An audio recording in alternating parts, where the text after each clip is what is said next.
এই ছাদে আমি কিছুদিন আগে এই যে বস্তাতে আর ইয়েতে লাগিয়েছিলাম, টবে লাগিয়েছিলাম আনারসের চারা। চারা মানে আমি ঘরে করেছি চারা, মাথাগুলো কম দেখে, ঘরে চারা করে তারপরে লাগিয়েছিলাম আর কি। কিন্তু চারা করাটা তো আমার দেখানো হয়নি। এখন সামনে যখন আনারস হবে তখন চারা করে চারা করব যখন, তখন আমি দেখাবো। তো এই চারাগুলো লাগিয়েছিলাম এইখানে, এগুলোতেও আসবে, এগুলো আসার মতো, ফুল আসার মতো কন্ডিশন হয়েছে, কিন্তু একটু জঙ্গলের ভেতরে ছিল। আমি দুদিন হয়েছে মাত্র এগুলোকে বের করে দিয়েছি। এই যে এটার আবার এই পাশে আপনা থেকে, এটার থেকে আবার একটা চারা বেরিয়েছে, এটা লাগিয়েছিলাম যে। যাই হোক, এখন এইটাতে এই যে আনারস চলে এসছে। এইটা বস্তার মধ্যে মাটি আর সামান্য পুরনো গোবর মিশিয়ে আমি চারাটা বসিয়ে দিয়েছিলাম। এগুলো একটু একটু ডিমের খোসা পড়েছে, এইখানেই আমি ডিমের খোসাগুলোকে শুকিয়ে গুঁড়ো টুড়ো করি, তো এইগুলো কিছু মাটির সাথে মিশে গেছে। যাই হোক, দিলে পরে বোঝা যাচ্ছে যে কিছু ক্ষতি নেই, ভালোই হয়।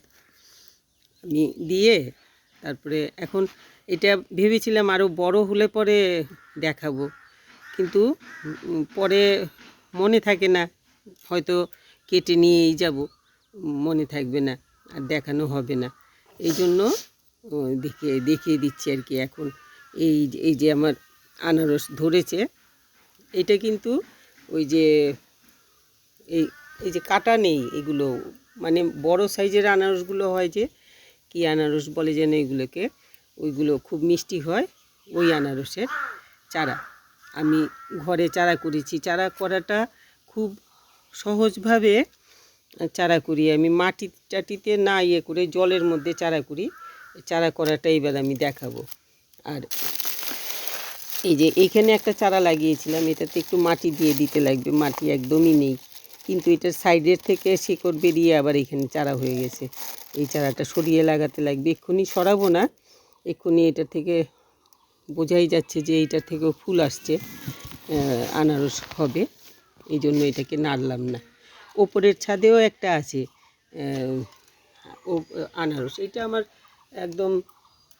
একদমই কিচেন গার্ডেন করতাম এখানে আগে, রান্নাঘরের সাইডের ছোট ছাদ।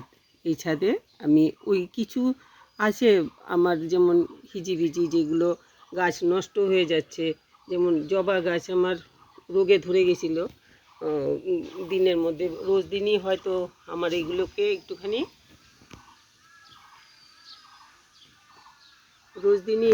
একটুখানি নাড়াচাড়ি করে ওষুধপত্র দিয়ে, তবে গাছ একদম পোকাতে ধরে একদমই খারাপ হয়ে গেছিলো। তো ওইগুলোকে আমি ওষুধ দিয়ে এখন ভালো হয়ে গেছে। তো কালকে না পরশু দিন আমি জবা ফুলের একটা ভিডিও ছেড়েছি, এই গাছেই ফুটেছে। এখন তো এগুলোতে ভালো সুন্দর কলি এসছে, ওই জন্য এইখানে এইগুলোকে রাখি। আর আনারসগুলো এই সাইডে না রেখে ওই সাইডে আমার এখানে একটা তেজপাতা গাছ আছে, এই গাছের ছায়াতে নিচে রাখি। তো এখন এই দিকে এনে রেখেছি, যেহেতু ফুল আসছে, ওই জায়গাটাতে খুব পোকা টোকার উপদ্রব হয়, শিকড়গুলো খেয়ে ফেলে, ওই জন্য একটু পরিষ্কার জায়গাতে এনে রেখেছি। তো আমার আনারস দেখালাম আপনাদেরকে। তো সামনে সিজন আসছে আনারসে, তখন আমি একদম শুরুতে আমি আপনাদেরকে দেখাবো কিভাবে ঘরে চারা তৈরি করবেন। আনারসের কি হয়, এখন ওরা মাথাটা ভেঙে ফেলে যাতে কেউ চারা করতে না পারে, বিক্রি করে যারা আর কি। তবু যতটুক থাকে ওই জায়গাটা কেটে ওইটা দিয়েই আমি চারা করেছি আর কি। তো কিভাবে ওইটা দিয়ে চারা করবেন সেই জিনিসটা আমি দেখাবো। আর আমি তো এই যে ছোট বস্তার মধ্যে অল্প মাটি আর গোবর, শুকনো গোবর মিশিয়ে তারপর বসিয়েছি চারা।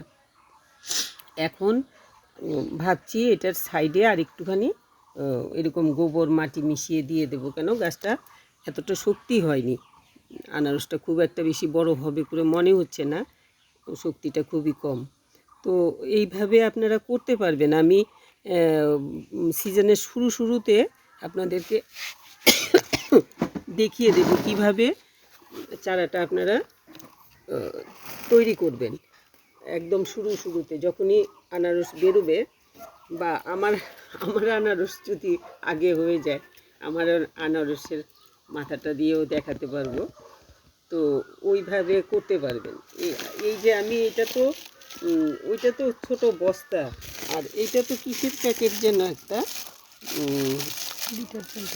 ডিটারজেন্টের বড় প্যাকেট থাকে, যে ডিটারজেন্টের এই বড় প্যাকেটের মধ্যে আমি এই যে লাগিয়েছি। হ্যাঁ, তো এইটাতেও ফুল আসবে। এই যে এই জায়গাটা সরু হয়ে উঠছে, বোঝাই যাচ্ছে যে এখান দিয়ে এখন বেরোবে। তো ছাদে আনারস গাছ করতে পারেন একদম ফ্রিভাবে,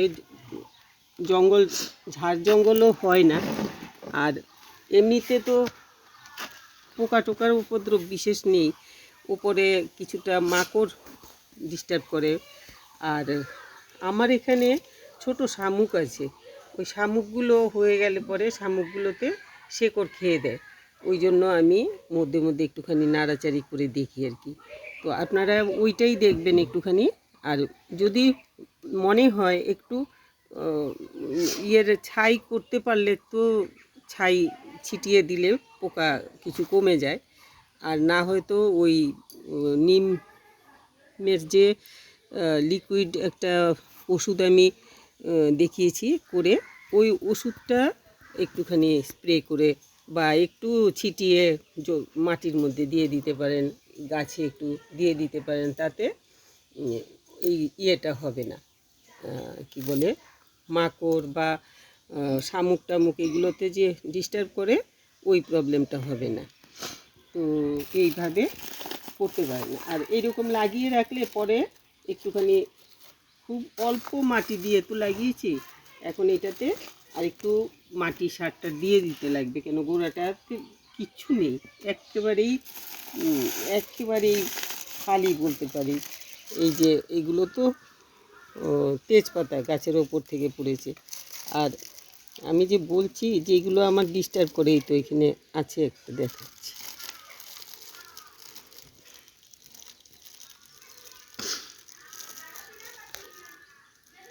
এইগুলো মধ্যে একটুখানি গাছের গোড়াতে দেখে দিলে ভালো হয়। সবারই কিন্তু থাকে না, আমার মাটিটাতে হয়ে যায়। এই যে শামুক, এটা কিন্তু ছোট শামুক, এগুলোতে শেকড়গুলো খেয়ে দেয়। তো এগুলোর জন্য ছাই দিলে পরে এগুলো মরে যায়। তো ওইভাবে আপনারা এইগুলোতে একটুখানি ছাই ছিটিয়ে দেবেন গোড়াতে, একটু দূর এরকম দূর দিয়ে। আর তাহলে এগুলো আর হবে না। ছাই বা চুনের জল এসব ছিটিয়ে দেবেন। আর পারলে এগুলো গ্লাভস পরে একটু বেছে দিলে যদি হয়ে যায়, কেন্ন হয় অনেক সময় মাটিতে, কেন্নগুলোকেও এইভাবেই প্রোটেকশন দিতে লাগবে আর কি, কেন্নর থেকে গাছকে। তো এই দেখালাম আজকে। আপনারা করুন ছাদে তো আনারস হয়েই যায়, দেখাই যাচ্ছে। আর আরেকটু বড় হলে সামনে এই গোড়াটাকে একটা কোনো ভালো কিছুর ভেতরে ঢুকিয়ে সামনে নিয়ে রাখলে দেখতেও শোটা ভালো হবে। আমার এটা তো এই আনারসগুলোর তো ওই কাটা নেই বিশেষ, কাজেই সামনে বারান্দার সাইডে টাইডে রাখলে দেখতে সুন্দর লাগবে, যতক্ষণ না কেটে খাওয়া হচ্ছে। কেটে খেয়ে ফেললে তখন তো আবার সরিয়ে দিতে লাগবে। তো নইলে পরে শুধু গাছ রেখে তো লাভ নেই। এটা একটা শো হয় বাড়ির বারান্দা বা করিডোরে সাইডে কোনাতে রাখলে পরে দেখতে সুন্দর লাগে, যতক্ষণে আনারসটা খাওয়ার উপযুক্ত না হচ্ছে। তো এই আনারস করতে পারেন আপনারা ছাদে একদম। আমি সুন্দর করে যেমনভাবে আমি নিজে চারা তৈরি করেছি, সেইভাবে আমি দেখিয়ে দেব কিভাবে আপনারা চারাটা তৈরি করবেন। একদম সহজ চারা তৈরি করা, জলের মধ্যে বসিয়ে চারা করবেন, আমি দেখিয়ে দেবো। আর কিচ্ছুই লাগবে না, কদিনে চারা হয়ে যায়, শিকড় বেরিয়ে যায় একদম ভালোভাবে। তখন তুলে এইরকম মাটি গোবর দিয়ে মিশিয়ে লাগিয়ে দেবেন। মাটি গোবর হোক বা পাতা পচা সার আর মাটি হোক, ওই রকমভাবে লাগিয়ে দিলে আর সুন্দরভাবে গাছ হয়ে যাবে। তো আজকে আমি আপনাদেরকে এটা আমার আনারস গাছটা দেখালাম। এখানে আরেকটা পোকা মনে হচ্ছে, ওইগুলো একটু একটু দেখতে লাগে মধ্যে মধ্যে। এই যে এই একটা, এইগুলো এই পোকাগুলোতে চেঁচে খেয়ে ফেলে। তো দেখে মধ্যে মধ্যে একটুখানি গাছ লাগাতে হলে পরে গাছের পেছনে থাকতে লাগে, নইলে পরে হয় না। টুকটাক পোকামাকড় ডিস্টার্ব করেই। এই যে মাকড়সা চলে এসছে একটা, এইগুলোকে তাড়াতে লাগে, নইলে পরে তো এইগুলোতে এই রস টস খেয়ে ফেলে, তখন আর ভালোভাবে হয় না, মরে যায়, নষ্ট হয়ে যায়। তো এইভাবে আপনারা করতে পারেন আনারস ছাদে। আর তো এই সময়টাতে বিশেষ করে একটা খরা টরার সময় হয়, যখন গাছ যে কোনো গাছের তলায় বা একটু শেডি জায়গাতে রাখতে পারলে ভালো হবে আর কি আনারসগুলোকে, গাছগুলোকে। আর খরা টোরা হয় যখন, বৃষ্টি টিষ্টি থাকে না, তখন লক্ষ্য রেখে একটুখানি জল দিতে লাগবে। জল না দিলে তো শুকিয়ে যায়। আমার ওই যে জল পড়েনি প্রথম, কিছুটা শুকিয়েছে, এখন তো সামনে নিয়ে এসছি, এখন জল টল দিচ্ছি, মোটামুটি ভালোই আছে এখন। এই যে মাথাগুলো শুকিয়ে গেছে, এইদিকে আবার ঠিক আছে এগুলো। আর এইগুলো ছিল একদম শেডে, এইগুলো একদম ভালো রয়েছে, পাতা টাতা সব, ওইটাও শেডে ছিল। তো আপনাদের কেমন লাগলো? এইরকমভাবে আনারস করুন, ছাদে করতে পারেন, বারান্দার সাইডে যেখানে ডিস্টার্ব হওয়ার চান্স নেই, এরকম জায়গাতে আনারস লাগাতে পারবেন। আর আমার ভিডিও দেখবেন, আমি সিজনের একদম শুরুতে কি করে চারা তৈরি করবেন সেটা আমি দেখিয়ে দেব। ওইভাবে আপনারা চারা তৈরি করে, এক্ষুনি চারা টবে না লাগাতে পারলে, টব হলে পরেও কীরকম টবে লাগালে ভালো হবে সেটাও আমি দেখিয়ে দেব। এরকম কিছু প্যাকেট হোক, একটু বড় সাইজের প্যাকেট হোক, বা ছোট চালের বস্তা থাকে বা ডালের বস্তা থাকে, এগুলো এরকম ছোট বস্তার মধ্যে লাগিয়ে রাখতে পারেন। পরে আবার এটার থেকে কিছুটা ধরে গেলে, মাটি ধরে গেলে, তখন তুলে আপনি আবার ইয়েতে গামলা বা বড় টবে লাগাতে পারবেন। তো এইরকমভাবে আনারস করা যাবে ছাদে, খুব ভালোই হয়। আর তো কি বলবো, এতটুকু বললাম, দেখালাম। এখন আমার ছাদের আনারস আপনাদের কেমন লাগলো? আনারস তো এখনও হয়নি, মাত্র বেরিয়েছে। এই অবস্থায় আনারসের দেখালাম। তো ছাদের আনারস কেমন লাগলো, এটা ছাদে যে করছি আর কি, সেটা কেমন লাগলো আপনাদের লিখে জানাবেন, কমেন্ট করবেন। আর একটু যদি আপনাদের পছন্দ হয়, ভালো লাগে, একটু লাইক শেয়ার করে দেবেন, সাবস্ক্রাইব করবেন। তো এতটুকু বললাম, আর বলছি না আজকে। সবাই খুব ভালো থাকবেন। আর আনারস গাছ লাগান। আনারস তো খুব একটা অনেক রকমের উপকারী, কিন্তু আনারস ফলটা যে, এটা কিন্তু অনেক কিছুর জন্য, স্বাস্থ্যের জন্য অনেকভাবে উপকার আমাদের।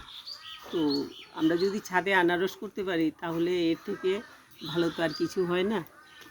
আজকে আর বলছি না, সবাই খুব ভালো থাকবে।